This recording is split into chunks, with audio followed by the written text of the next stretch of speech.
Hi everyone, welcome. So this is the first time we're going live in this way on YouTube, and here we are. Yeah. So I will be talking about the neuroscience of discipline, right? And I'll be running through these topics: what discipline is, the anterior mean cingulate cortex, procrastination, habits, delayed gratification, and the law of compounding effects. So, what is discipline? I had to cross check if the video was working. Yeah. So, what is discipline? Discipline is literally doing what you said you would do when you said you would do it within the time frame that you said you were going to do it. So, it's literally just you doing the things you said you were going to do, right? And why is discipline important? Discipline is important because self trust is important. You are the only person that really lives with you throughout life, and you need to be able to trust yourself. Like that's how you do the things you want to do. That's how you achieve great things because you can trust yourself. Discipline is a huge part of building self trust, right? So the part of the brain, the exact part of the brain I'm going to talk about today involved in discipline is the anterior mid-cingulate cortex. And this part of the brain is kind of like in a subtle kind of competition with the limbic brain, which is the emotional brain. And the limbic brain is actually more cake, like it's one of the first brains that developed. So you actually have to practice not using it and using your anterior mid-cingulate cortex instead. That is how you stop acting like a fully primal creature and actually start thinking and behaving like a human being, like someone with higher level of intelligence, right? So this practice comes from doing hard things, like doing difficult things, things that you really do not want to do, but you said you were going to do it, so you do it. And then this part of the brain is literally like a muscle. So the more you train it, the stronger it gets. The stronger it gets, the more it can like take charge instead of your limbic, like rational brain. Your limbic brain, trust me, is good, but like in its own context. So in this context, we're talking about being disciplined and being like staying on track. So procrastination, what is procrastination? Procrastination in itself, it's like a muscle, right? And how to beat procrastination is not to say I'm procrastinating on finishing that course. I'm procrastinating on, I don't know, washing my hair. So it's not the thing you're procrastinating on, it's procrastination you have to face as its own, right? So if you said you were going to stand up by 4 and go to the gym, when it's 4 p.m., stand up and go to the gym. It's not even about the gym, it's about you versus procrastination. You understand? You want to show procrastination that like you have no space here. So every single time you said you were going to do something, do it. So now the balance now falls on you, like to prepare your to-do list in a way that you can appropriately manage your energy. So you can look at your to-do list and say, this is something I can actually do. You're not trying to overwhelm yourself, especially like if you're a woman, you're not trying to like brute force your way into anything. You're trying to move, but keep moving like consistently, what like taking tiny steps towards what you want, right? And habits. So there are four things involved in building a habit. The first thing is a cue.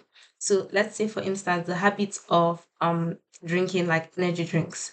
There is the cue of you feel tired, maybe you yawn or something, and then there's the response that comes up in your brain, and then your brain flashes an image of an energy drink. Then there is the thing you go to do, that is you go to buy the energy drink, and there's the reward after, and the reward is you feeling like energized after taking the energy drink. So that's a habit.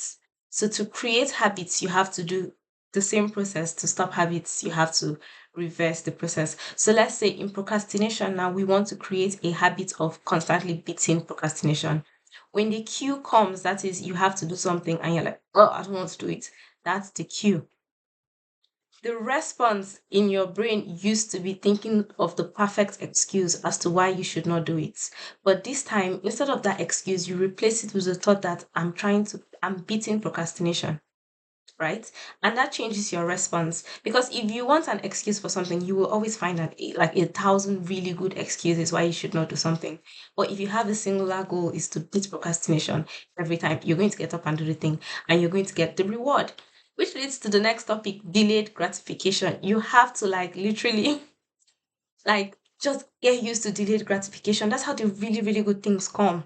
they take time and then they build up to get there. So you have to like say, like if you work out, obviously you're not going to see the effects that day. But if you are consistent, just the same amount of workouts that you're doing consistently over a period of time, let's say 3 to 6 months, the effects you will see, like it will be so intense that it can actually change your mindset and perspective towards life. And you just have to just do it. Just like believe that it's working. Like look at the process of birth, like from the fertilization of the egg till the child comes to life. Like there are times where you can't see anything, you apart from like the new machines that we have these days. Think about those days, you could really not see anything that was going on, but you trust that what is happening, that the thing that is going on is going to come out the way it's supposed to come out. Right? It's the same process in like creating anything, creating the body of your dreams, creating the mindset of your dreams, creating the career of your dreams, creating whatever, even a business, creating a business.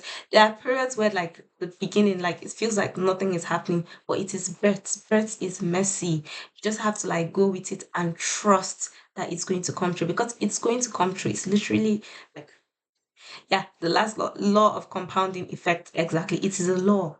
It's going to happen. So this law doesn't just apply to positive things, positive, negative things, whatever it is compounding. So what do you want to compound? What do you want? Because these things are already happening.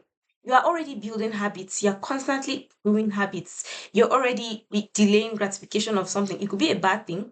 You could be like like you could be doing something really dangerous for your health, and then you are delaying the gratification of an organ going into organ failure. So whatever it is that you're doing, there's always a reward for it at the end.